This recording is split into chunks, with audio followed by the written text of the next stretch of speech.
Hi, this is Glenda, and I'm making today some swirl lollipops with soap. They're gonna look sort of like this at the end, and they all start with some soap dough in some fun colors. And the first thing I do is that I just squeeze it just to make sure that it's soft and there are not any lumps. So then I'm gonna grab a little bit of each color, and I'm just pretty much just going to roll it into small snake. Then when they have close of snake shape or worm shape, whatever you want to call it, I'm going to put two of them together and roll them so that they join or they adhere to each other. And I'm gonna do the same with the orange. And I'm not using really big sections of it. I want them to be small sections, and you will see why later. And last, I have some teal. I think I'm gonna put this with the yellow.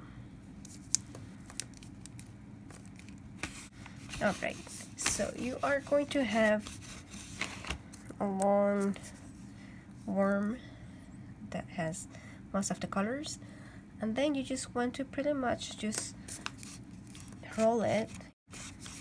I'm going to make it a little bit smaller, so I'm going back and forth doing light pressure.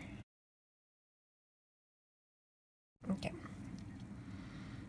so now I'm just going to start bending one tip,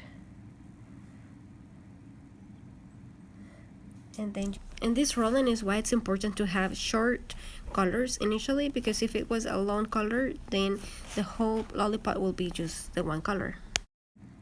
On this side we have yellow, and here we'll have the purple. I'm not sure which will be the front. Perhaps this side, it looks more fun. But anyway, once you have it done, what you need to do is roll a piece of white soap dough. I'm rolling it into a snake.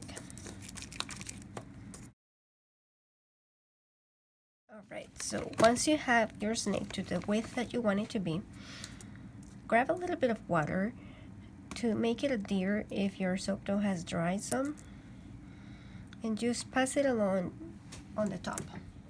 So I'm putting some water here on the white, and decide what do you want to be your front and which one do you want to be your back.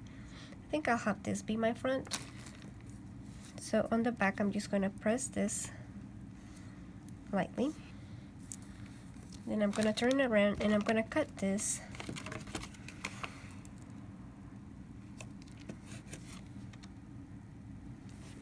at about that height.